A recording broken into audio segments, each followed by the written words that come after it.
You're watching MMA Oddsbreaker. I'm Frank Trigg. This week, we're talking to Darrill Schoonover, getting ready to fight here pretty quickly, actually. He's getting ready to fight Anthony Hamilton coming up on MFC 39 up there in the very cold Edmonton, Canada. I saw a couple photos today of Mark Pavlich on Instagram, and he's complaining about the cold, too, up there. How has the preparation been going for Anthony? It's been going really well. Just been training my ass off. Been dieting.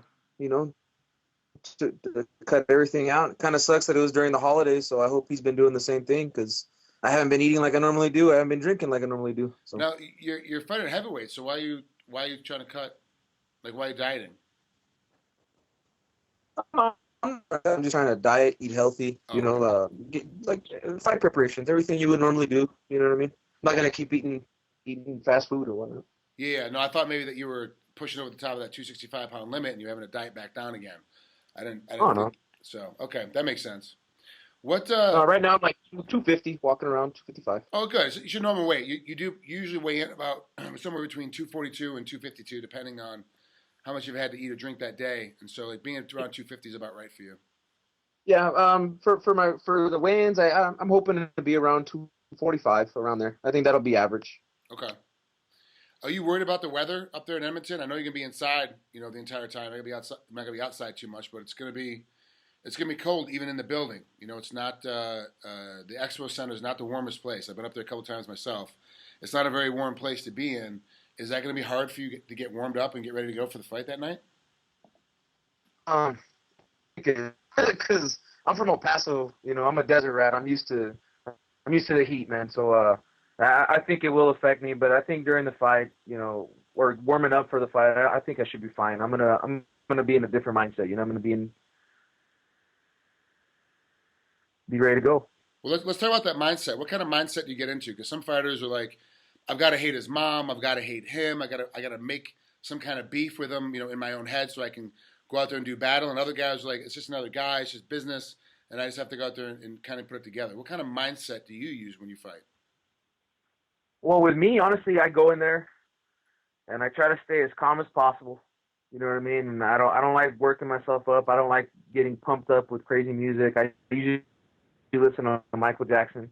You know what I mean? And I go in there and as soon as I step in the cage, I just say my sign of the cross. You know what I mean? I take a knee. I go in there.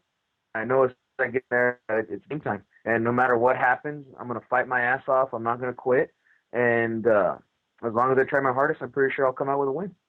You fought Paul Buenatello back in March of 2012 and won a unanimous decision over him. And that's when I was always kind of worried about your cardio. I was always kind of worried about, do you have the shape, the cardiovascular shape to actually get through a big long fight? And you showed against Paul. Like you pushed him to the max and you got your way through it. He tried to tax you a little bit in the beginning of the third, but you came right back after him. Like there wasn't any point where he was overstepping you as far as cardio goes. How do you think Anthony Hamilton's cardio matches up to Paul Buenatello's cardio when you fought him back in March? Um, I'm not too sure. You know what I mean? It just all depends on how he's been training. Like I said, it's hard getting ready for a fight during the holidays. You know what I mean? I didn't get to have a good Thanksgiving. I didn't get to have a good Christmas. I didn't get to have a fun, New Year's Eve. So let's see if he did those same, took those same steps. If not, then his cardio might not be up there. Also, I'm aware that it's extremely high elevation. So I've been doing a lot of elevation mass training and whatnot, and just I've been doing 3.2 miles every day running with my mask. I do all my cardio or my bags and my mitts with my mask on. So I think I should be okay. What do you think Anthony's gonna try to do to you when he comes? What kind of fight is this gonna end up being when you guys step into the cage? Um, it's honestly, it's gonna be a brawl. I'm gonna go in there, and I want it to be a brawl. I want him to come and think that he's gonna just run me over, and it's not gonna be the case. I'm gonna stand right in front of him, and I'm gonna keep throwing. You know what I mean? I consider Paul one of the best strikers in the game, still, to this day. And I think if I can go in there and go toe to toe with him, I should be able to go toe to toe with Anthony Hamilton. Yeah, Hamilton has been working a lot on his wrestling and working a lot on his jits game, but he doesn't use it all that much during fights, specifically because he prefers, like you, he prefers to stand and brawl. Do you think this is going to hit the ground too much? Do you think this is, I mean, obviously in his 11 wins, he's got 6 KOs, 1 submission, and 4 decisions. he's a guy that doesn't like going to the ground. That one submission he got is because he beat a guy up and he was just tired from getting hit so much. He gave him a choke. Do you think this is going to be one of those fights where it's going to be a situation where once you hit him, he's going to have to go to his wrestling? Once he feels your power in your hands, he's going to have to try to make it a ground game, even though you are so much better than him on the ground? Yep. Honestly, I